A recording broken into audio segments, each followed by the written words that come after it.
Today we're going to talk about Republican Governor Ron DeSantis taking a victory lap as Florida's coronavirus cases surge, and I interview Lieutenant Colonel Alexander Vindman about the infamous Trump-Ukraine phone call that he was on, which led to Trump's impeachment, whether he sees a link between how Republicans treated him and how Republicans are treating the Capitol Police after January 6th, and his thoughts on Trump running for president in 2024. I'm Brian Tyler Cohen, and you're listening to No Lie. If you want to understand what constitutes success in today's Republican Party, just look at Florida. Ron DeSantis is now overseeing the worst outbreak in the country, and he's now the favorite to become the 2024 Republican presidential nominee behind Trump. Something about your willingness to kill your own constituents that's just too appealing for the Republican Party to pass up. Florida's cases are now surging past 23,000 per day, and that's since the pandemic began. Not just lately, but since the beginning. The state's also seen record-breaking hospitalizations for a week straight, and even though Florida makes up just over 6% of the U.S. population, the state accounts for almost 20% of the country's new cases. And we're at the point now where Florida is seeing not tens, but hundreds of deaths per day. And that's with a vaccine. We literally have a solution right in front of us, and yet still DeSantis has allowed the virus to be even worse than when there was no vaccine at all. And yet instead of taking the opportunity to, recognize that there's a problem and address it with even an ounce of humility, DeSantis is instead going on a victory lap and using the attention to attack Joe Biden for the crime of trying to help. Just take a listen to this. Here's the plea by Biden that tipped off this feud. What are we doing? COVID-19 is a national challenge, and it must come together. We have to come together, all of us together, as a country to solve it. Make no mistake, the escalation of cases is particularly concentrated in states with low vaccination rates. Just two states, Florida and Texas, account for 1/3 of all new COVID-19 cases in the entire country. Just two states. Look, we need leadership from everyone. If some governors aren't willing to do the right thing to beat this pandemic, then they should allow businesses and universities who want to do the right thing to be able to do it. I say to these governors, please help. But if you aren't going to help, at least get out of the way of the people who are trying to do the right thing. Use your power to save lives. And yet somehow, that plea warranted this response. Why don't you do your job? Why don't you get this border secure? And until you do that, I don't want to hear a blip about COVID from you. Thank you. Right, because Biden asking for help so that Floridians survive was clearly the shot across the bow that DeSantis is making it out to be. Trump left his mark on the GOP in a lot of ways, but none more than showing just how thin-skinned all of these supposed tough guys on the right are. That even a plea for help for DeSantis' own state is cause for him to turn it into a pissing contest. And so clearly, because Joe Biden's position is to take measures to contain this pandemic, the de facto position for Republicans is to do the opposite. And honestly, the fact is that we should have seen this coming. Here's why we can't pretend that we didn't know Republicans wouldn't oppose Democrats for the sake of opposing Democrats.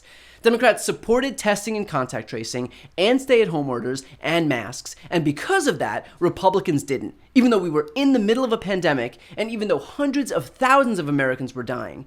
If the GOP couldn't manage to say, okay, yeah, you know what, on second thought, maybe we pause the culture war for 5 minutes on account of the third biggest mass casualty event in U.S. history happening right now. If they couldn't manage to do that, then they are not capable of coming around on anything. If mass death doesn't do it, nothing will. And so now, do we really expect them to come around on vaccines, on reimposing mask mandates in schools? Come on.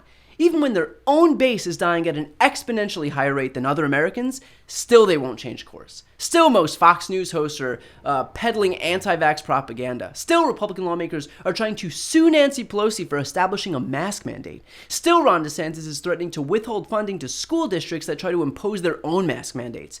Nothing will stop them because the Republican Party isn't accountable to anyone other than Donald Trump.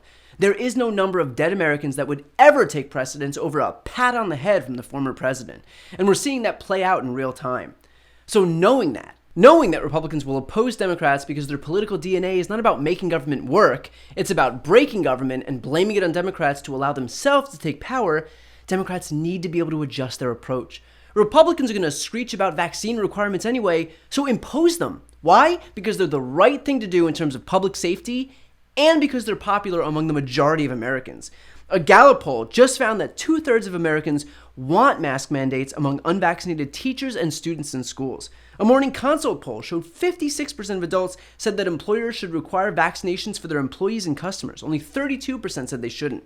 The COVID States Project found that 64% of Americans approved of the government requiring everyone to get a COVID vaccine. All but 3 states, North Dakota, South Dakota, and Wyoming, had a majority in favor of mandatory vaccines. That includes 84% of Democrats and even 45% of Republicans who supported government-mandated vaccines for all. In other words, this is an issue that Democrats are united behind and that splits Republicans. Democrats aren't in the weak position here, Republicans are. So instead of being so afraid of these culture wars, why not just win them? We're on the right side of these issues. We're on firmer ground. Americans don't want a dwindling faction of anti-vaxxers keeping this pandemic raging for the rest of time. So let's not pretend that just because the Republican base of, 30% of Americans is loud, that they're in the majority, because they're not. They're in the minority, and their governing philosophy is too. And Democrats want the rest of us to keep them in the majority. They have to be able to prove that they're actually able to wield power when they're given it.